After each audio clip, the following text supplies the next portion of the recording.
Fala pessoas, tudo bem com vocês? Para você que é novo aqui no canal, como sempre, eu sou o Nando Runner, astrólogo, criador da Academia Astrológica.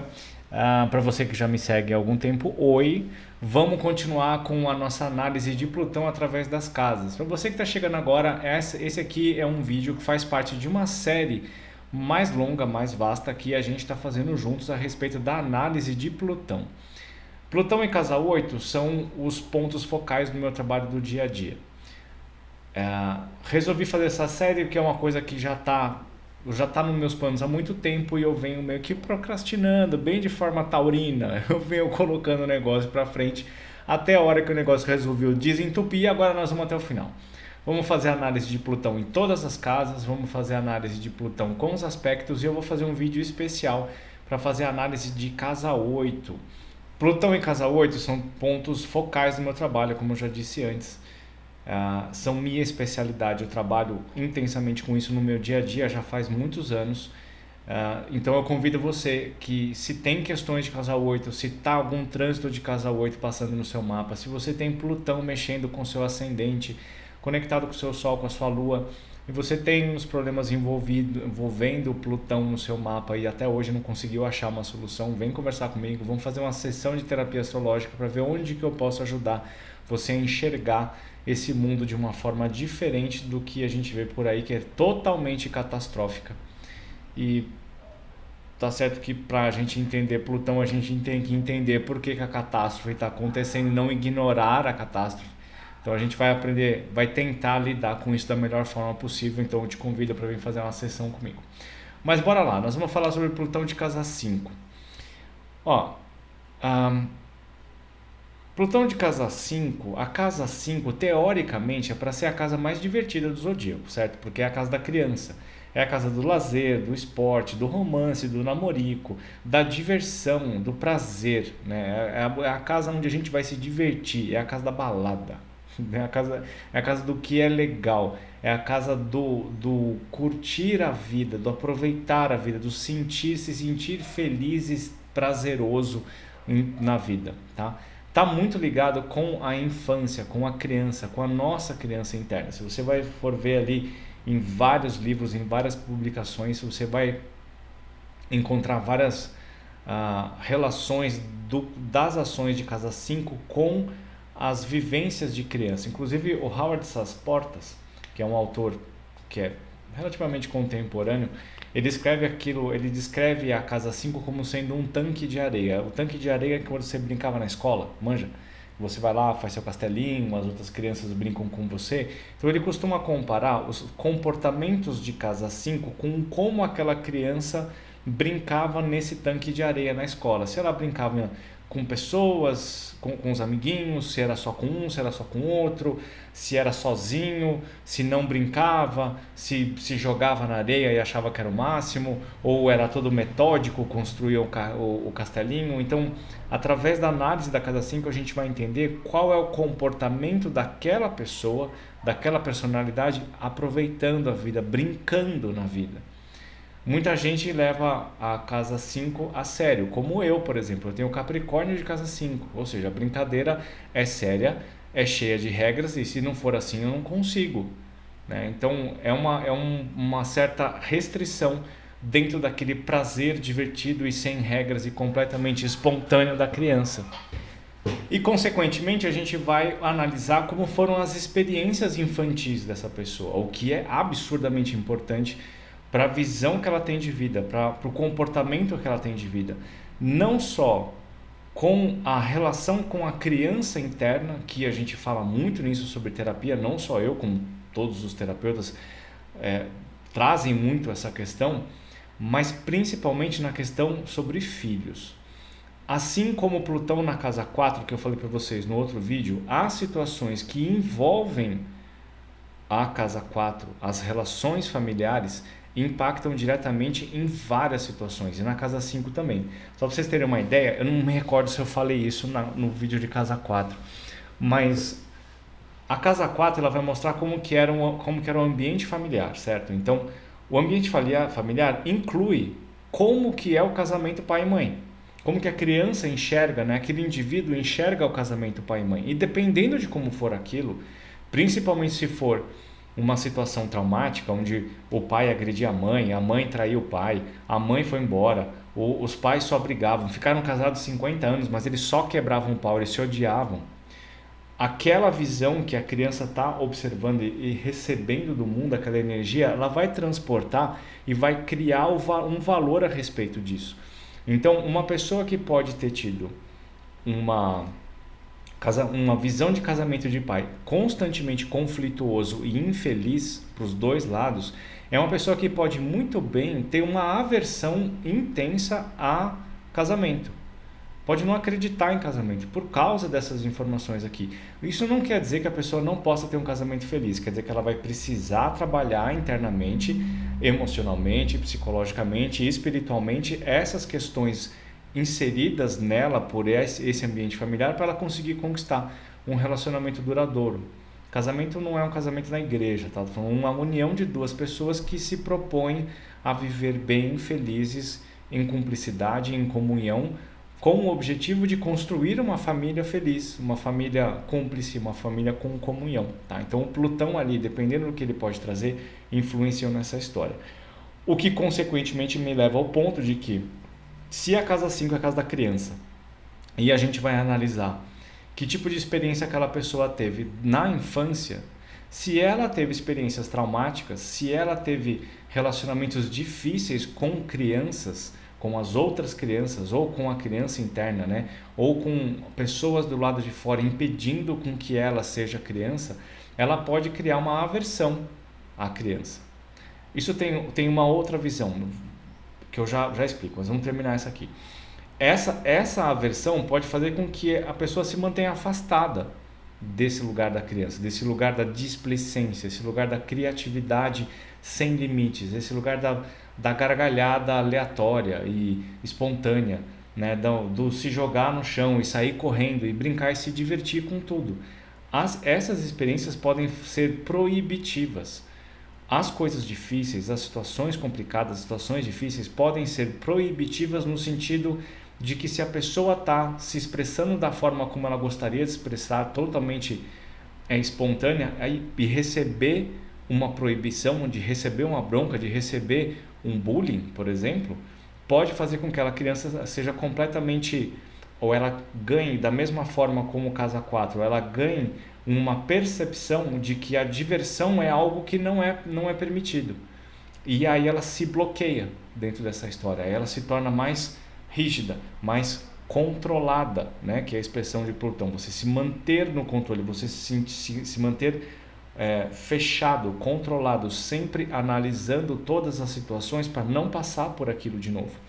Consequentemente, aquela pessoa pode não gostar de criança. Ela pode ter uma aversão séria à criança. Ela pode não gostar, não gosta de criança, não gosta de cachorro, não gosta de nada que é divertido. Porque inventa vários motivos diferentes, né? Porque é sujo, porque é displicente, porque só faz bagunça, porque não sabe obedecer, e faz um monte de coisas ali que estão totalmente relacionadas com essas experiências, tá? Isso também pode estar relacionado com a necessidade que a pessoa tenha de se sentir amada. Se você está ali sendo você e você quer se divertir, você toma um safanão no meio da cabeça para não fazer aquilo, você não está se sentindo amado. E aí você se recolhe, você fica tímido, certo? Dentro dessa história, a gente pode encontrar algumas expressões, mas tem expressões bastante diferentes. Você pode ter um Plutão de casa 5, onde a pessoa se retrai, ela se intimida, né? Ela fica fechadinha dentro dela, fica fechadinha no canto lá, e ela não consegue acessar nada fora. Então ela brinca sozinha no quarto dela quando ninguém está olhando. Ela fica toda retraída no canto. Uma outra ação pode ser, dependendo da configuração de mapa, a pessoa pode começar a exigir ser reconhecida, exigir ser amada. E aí você entra numa criança com um complexo megalomaníaco egóico, né? Ela vai para fora e fala: vocês vão me ouvir, vocês vão me aturar, vocês vão me engolir, vocês vão fazer tudo o que eu quero. E aí ela começa a fazer um estardalhaço. Isso pode não se aplicar muito bem com crianças que têm uma educação mais rígida, mas com uma educação que seja mais fraca, com pais que sejam mais fracos, que por causa das experiências que eles tiveram na infância, eles atuam com a criança de uma forma mais libertária, entre aspas, né? Mas é uma forma mais submissa. Ó, só para você ter um exemplo como pode funcionar isso. Muitos anos atrás, mas põe muitos anos, faz mais de 10 anos isso, eu fui na casa de uma cliente fazer o mapa natal dela, ou as previsões, ou era o mapa do filho, eu não lembro qual era a história, mas eu sei que eu entrei na casa, eu entrei no apartamento, ela abriu a porta e deu risada e falou: haha, você me desculpa aqui a bagunça, mas é que o apartamento é dele, tá? A hora que eu olhei, era aqueles apartamentos, era um apartamento bem grande, tinha uma salona assim, a sala de jantar, né? Os apartamentos como são hoje em dia, né? Tem essa aqui e essa aqui. E tinha aquela varanda gourmet ali no fundo, né? Não tinha nenhum móvel. E eu não tô brincando, não tinha nenhum móvel. Era um tapete, era um mar de brinquedo. Mas era um mar de brinquedo. Era tudo que você pode imaginar, tudo espalhado por aí. Ela entrou aqui e falou assim: não, é que a gente resolveu fazer isso aqui, a brinquedoteca do moleque lá, esqueci o nome dele, ainda bem. Porque foi assim, gente, era assim, era o rei, era o rei.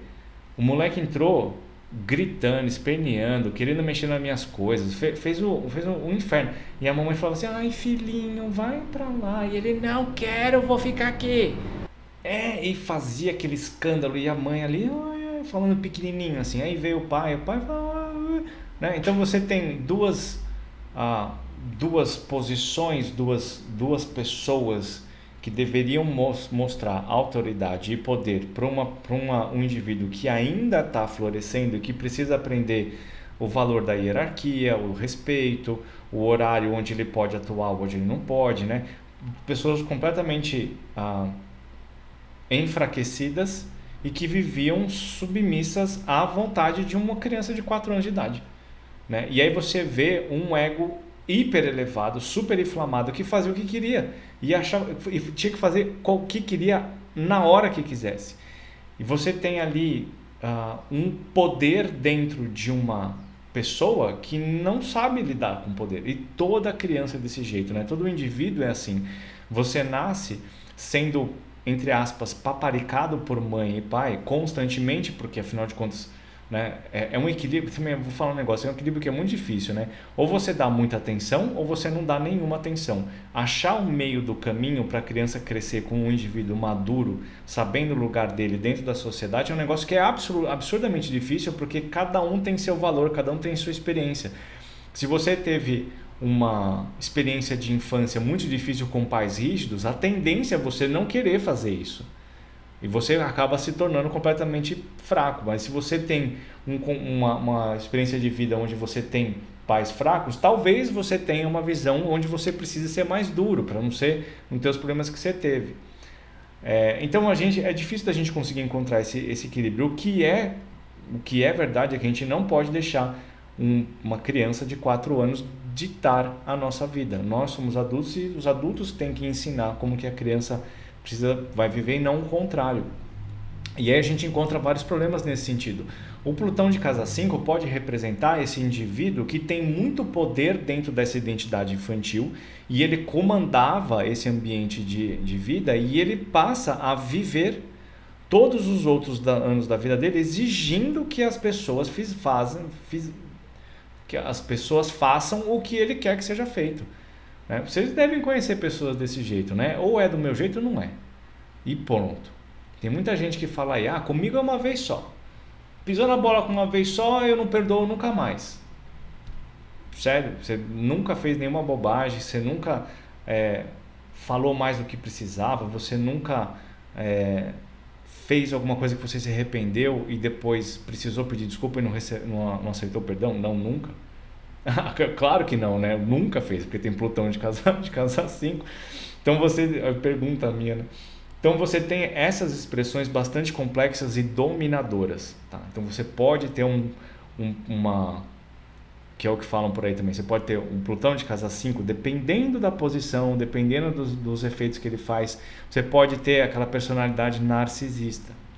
Tem que ser do meu jeito, porque o seu jeito não funciona, então você faz do meu jeito. absolutamente tudo tem que ser do meu jeito, senão não funciona. E aqui, não vai me esperar que eu peça desculpa para você, porque isso não vai acontecer. Tá? Então você tem uma personalidade, pode ser uma personalidade bastante difícil, tá? Mas existem outros desdobramentos aqui e eu não vou conseguir explicar tudo, porque a casa 5 ela pode ser bastante complexa, tá? Mas eu vou dar umas pinceladas aqui em outros efeitos. Por exemplo, se você é um homem, onde você tem a sua vida bastante, né,